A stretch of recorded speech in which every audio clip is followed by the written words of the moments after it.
America wants our land, our resources, our water, our country. These are not idle threats. President Trump is trying to break us so that America can own us. That will never, ever happen. I don't think we can change Donald Trump. I don't think so. Not at this stage. And a person who draws his inspiration from President Trump, like Pierre Poilievre, will kneel down before him, before he stands up to him. Ever be part of the United States in any way, shape, or form. We have to recognize that the Donald Trump of today is different than the Donald Trump of several years ago. Then his objective was to take more of our market. Now he wants to take our country. Let me finish by pointing. Welcome to Canada. Thank you very much. It's a great honor. Happy birthday. A few days short. A little bit. A few days short, but didn't have a chance to see you on the day. Happy birthday to the U.S. military as well. 250th in. Half of Canadians tried to warn the other half that this was going to happen. Today, we're going to go over the G7 summit, and get this. Donald Trump did not even last 24 hours. He's gone. This thing was supposed to be a 3-day conference. And let's be real, without Donald Trump, what is there to talk about? I guess they're just going to get cocktails on taxpayer dime. What are we going to look at? We're going to look at the highlights, or should we say lowlights? Let's put it this way. The elbows up crowd today are melting online, and they are melting across the country. They're actually coming out and calling Mark Carney a conservative, a right-wing MAGA. Oh boy, this is a popcorn moment. If I could describe this G7 in 3 words, here they are. Cringe. Oh, the cringe. Fake. Oh, so fake. And absolutely humiliating. And CBC, they call it the absolute best day in Canadian history. It was so wonderful. I don't know what they were looking at, but I think they were doing damage control the entire time. And guess what? They're reading directly off of a script. Even when Donald Trump left and they were live, they didn't even mention Donald Trump was leaving. Not one time. There are so many brutal moments. You need to have your puke bag ready. And if you end up using it, I won't even be mad because I filled mine up today, all the way up to the brim. I have an epic show for you today. Let's get into the content. Let's go.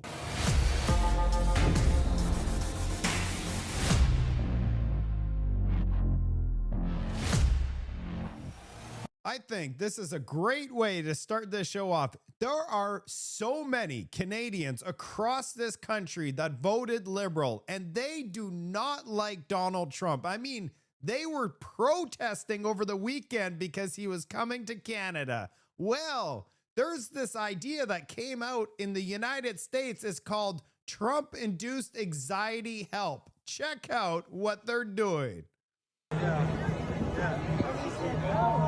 We were just talking about it this morning. No! Go! Fat boy! Fat! No!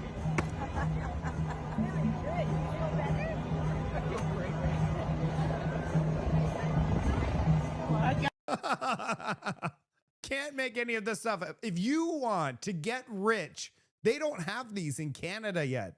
You should set up a booth at the next Elbows Up rally, and you are going to be an instant millionaire. The Trump-induced anxiety help.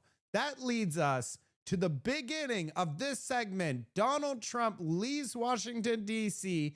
and heads to Canada.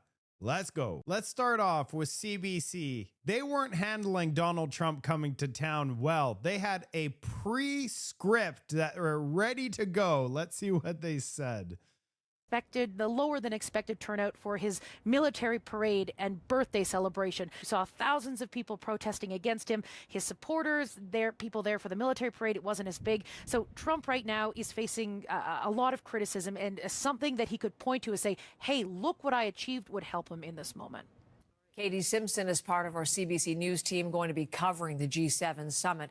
Last week, Bloomberg Economics, just to give you an example here, was forecasting that unless Donald Trump reverses course, by 2030, the global economy could be $1 trillion smaller in total value than it would have been had Donald Trump not set off on his projectionist trajectory. Do you see how disgusting this news is? Holy crap. That's what you call one-sided biased media. You know what I absolutely love is fact-checking the CBC. So they told us $1 trillion in the hole because of Donald Trump by year 2030. Well, just a quick Google search, it shows the global GDP is projected to reach approximately $167 trillion. You know what that means?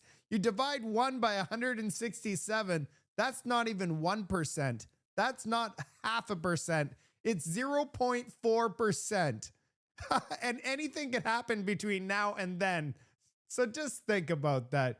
CBC, you should fact check yourself, or I'll just fact check for you. We got some memes out of that news clip. Who needs an election when you have all of these? Yep, that's about it. That's about right there.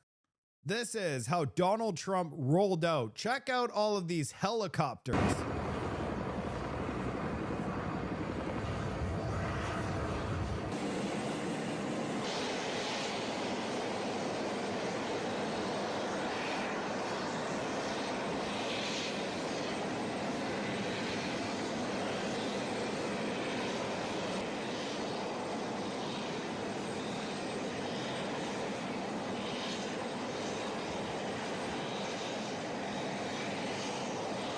Here we have Dominic LeBlanc, Justin Trudeau's babysitter. Look how excited he is to see Donald Trump. He was elbows up just yesterday, and now that smile on his face. Donald Trump is in town.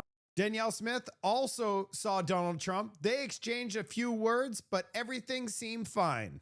And Donald Trump's the #1 troll. He watches some of the House of Commons. He knows that the Liberals said mega 167 times in the 4 years he was waiting to be reelected. So he shows up to the G7 rocking a Make America Great Again hat. That's right. And he knew it would trigger all the Liberals across the country. And I have to say, mission accomplished. Carney voters currently foaming from the mouth. And it's been discovered that Gregor Robinson, our new housing minister, secretly owns $11 million worth of investment properties. Now you understand why the Liberals don't want prices to go down. They want their assets to go up. I have a clip of Justin Trudeau, but bro, I know, I don't want to watch it. You don't want to watch it, but we gotta watch it because this is gonna lead perfectly for when Donald Trump meets Mark Carney at the G7. Let's go. Canadians know this is a question of right or wrong. Canadians know that, yes, it is incredibly hard for Ukraine to continue to stand against a Russian aggression. And let's be honest, it's hard for the democracies around the world who are there to support their citizens, who are investing for the future, who are challenged with a challenging economy around the world to continue to step up as Canada has with close to $9 billion in aid for Ukraine. But we will, because the cost on Canadians, on our lives, on our world will be so much greater if Putin wins this war that we will and have to stand every single day until Ukraine wins this war. Oh, man. Yeah, a lot of people have forgotten this scene. This leads us perfectly for the next scene. Justin Trudeau is mad at Putin. This is how today started off with Donald Trump and Mark Carney getting together. But look at Mark Carney's body language and also look at his face and eyes. It looks like he was partying last night hard. Is nothing without U.S. leadership, and your personal leadership, leadership of the United States, many issues, geopolitics, economic, technology, and working hand in hand with the United States, Canada and the United States, and the other G7 partners with your leadership. Very much looking forward to the meeting. I'm grateful to have you. Thank you very much, Mark. I appreciate it, and we've developed a very good relationship, and we're going to be talking about trade and many other things. And we have a whole group of people, some traders and some other people. I see my top economy people. But we have a very talented group of people, and you do too, and I know they work together very well. I look forward to that. The G7 used to be the G8. Barack. Look at his body. He's like curled. It's like he has no spine. Obama and a person named Trudeau didn't want to have Russia in. And I would say that that was a mistake, because I think you wouldn't have a war right now if you had Russia in. Did you see his face when he said that? He does this mouth thing and then flinches because he really doesn't like that. Yeah, he's making fun of Justin Trudeau, and he was a strong supporter of Justin Trudeau. He was the economic advisor for Justin Trudeau for 5 years. More specifically, he was right in there for the last year. And you wouldn't have a war right now if Trump were president 4 years ago, but it didn't work out that way. But it used to be the G8, and now it's, I guess, what's that, 9 years ago, 8 years ago, it switched over. They threw Russia out, which I claimed was a very big mistake. Even though I wasn't in politics then, I was very loud about it. It was a mistake in that you spend so much time talking about Russia, and he's no longer at the table, so it makes life more complicated. But you wouldn't have had the war. Other than that, I think we're going to accomplish a lot, and I expect to. And I think our primary focus will be trade and trade with Canada, and I'm sure we can work something out. Yeah, very good. Thank you very much. Yeah, so much. Thank you very much. Mr. President, adding up a deal with Canada. Say it. What is holding up a deal with Canada from your perspective? It's not so much holding up. I think we have different concepts. I have a tariff concept. Mark has a different concept, which is something that some people like. But we're going to see if we can get to the bottom of it today. I'm a tariff person. I've always been a tariff. It's simple, it's easy, it's precise, and it just goes very quickly. And I think Mark has a more complex idea, but also very good. So we're going to look at both, and we're going to see what we're going to come out with something, hopefully. You know what? It looks like they already made a deal, but I heard that the deal will be announced in 30 days from now. Donald Trump's going to keep these tariffs. Like he said, it's simple for them. They do these tariff things. I'm sure there's going to be concessions on both sides, but just take a look at the body language of Mark Carney. Do you think a deal is achievable within days, within weeks? Is there that kind of runway? Yeah, it's achievable. Both parties have to agree. Yeah, sure. Mr. President, have you heard any signals or seen any messages from intermediaries that Iran wishes to de-escalate the conflict? Yeah. What have you heard? What have you heard from the Iranians? They'd like to talk, but they should have done that before. I had 60 days, and they had 60 days, and on the 61st day, I said, we don't have a deal. They have to make a deal. And we're going to get on Iran. There's some breaking news. It's painful for both parties, but I'd say Iran is not winning this war. And they should talk, and they should talk immediately before it's too late. And what would you say, in your opinion, what would it take for the U.S. to get involved in this conflict militarily? I don't want to talk about that. As you mentioned Putin, do you think that he should have a seat at the G7 today, that it should be the G8? I'm not saying he should at this point, because too much water's gone over the dam, maybe. But it was a big mistake. Obama didn't want him, and the head of your country, the proud head of your country, didn't want him. This was a big mistake. You wouldn't have that war.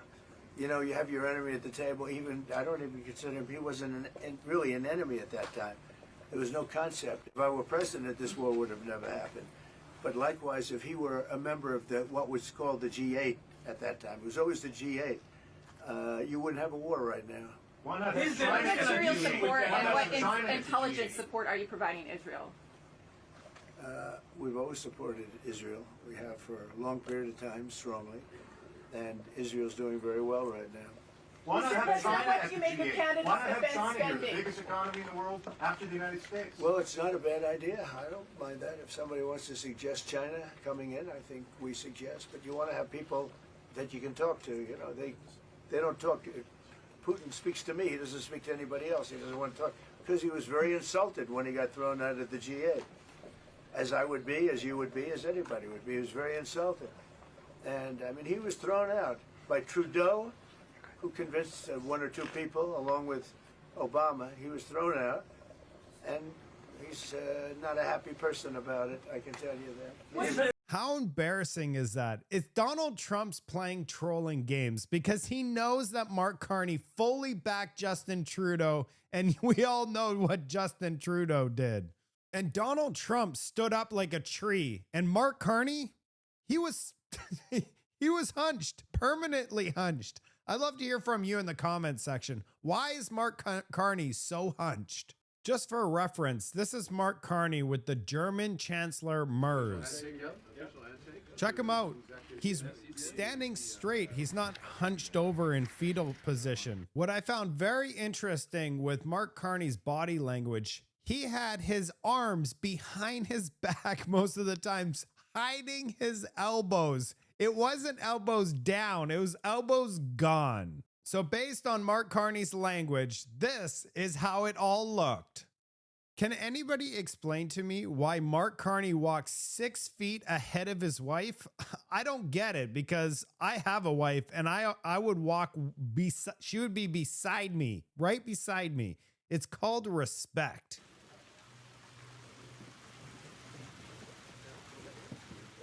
And they walk so mechanical. It's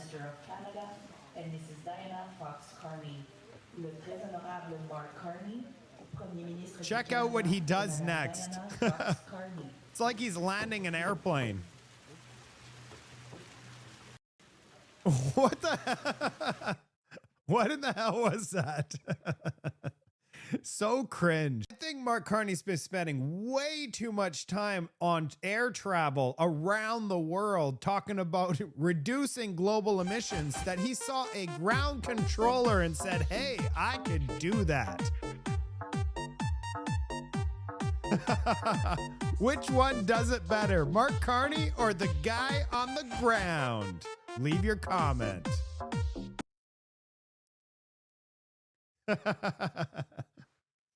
Because of the G7, a lot of people forgot there was actually a House of Commons session today. And something happened in the House of Commons session. Tim Hodgson, you are not going to believe his performance today. Here's the problem. As the G7 begins, the world may find out what Canadians have known for years. The Liberal laws still in place make it nearly impossible to get anything built. The Prime Minister's solution is not to fix the problem. Instead, he wants to give hall passes to the very few favored VIPs to skip the line while everyone else waits. C-69, the emissions cap, the shipping ban, the industrial carbon tax, those are all still on the books. Everyone knows the laws are broken and we need to exempt projects for them. So why not just repeal the laws, period? Yeah, that's very true. Why would we just make exceptions for one little itty-bitty project here and there? It's just slowing things down. Let's just remove all of these restrictions. They shouldn't be there in the first place because these restrictions, oh yeah, nobody wants to invest in this country with oil tanker ban and this ban and that. But take a look at Tim Hodgson. He doesn't, he's listening. You just got to watch. The Honourable Minister of Energy and Natural Resources. Speaker, what my honourable colleagues should know is that the CEOs of the energy companies, the union workers, the rig workers are all supporting the One Canadian Economy Act. So it would be really great if they got on board as well. What the hell was that? We got to watch that again. He's actually listening to his lines through an earpiece. That's what it is. And the person on the other side isn't speaking fast enough for him to be able to say what he needs to say. He has no idea what he's doing, Canada. The rig workers are all supporting the One Canadian Economy Act, so it'd be real. It's almost as if, you know, he's What do you think about that, Canada? This leads me to the popcorn moment. The one moment at the G7 that will be remembered for all of time. We went from elbows up, elbows down, elbows up, and now this. Nostalgia isn't a strategy. We have to change with the times and to build a better world. And some of you, such as you, Mr. President, have anticipated these massive changes and are taking bold measures to address them. All of us around this table are reinforcing our militaries and security services for the new world. But we all know that there can be no security without economic prosperity, and no prosperity without resilience. And in a world where shocks flow across the borders, that resilience comes from cooperation around that starts. Can you actually believe it, Canada? The entire thing, the whole campaign, everything was fake. It was all made up. And now today, all of the liberal brains just went boom. Then all the planning, all of the things that Canada did to make this a successful G7 all went down the toilet as soon as this message was published by Donald Trump. Everyone should immediately evacuate Tehran. Then immediately after that, Carolyn Levitt, which is the press secretary for Donald Trump, came out and says, Donald Trump had a great day at the G7, even signing a major trade deal with the United Kingdom. Canada is nowhere to be on that list. He left before we got that amazing trade deal. And this looks like Toronto's 401, but I'll tell you right now, it is not. This is what it looks like in Tehran right now. Everyone is evacuating. There is a total of 16.8 million people in the greater Tehran area, and they're all exiting one way out.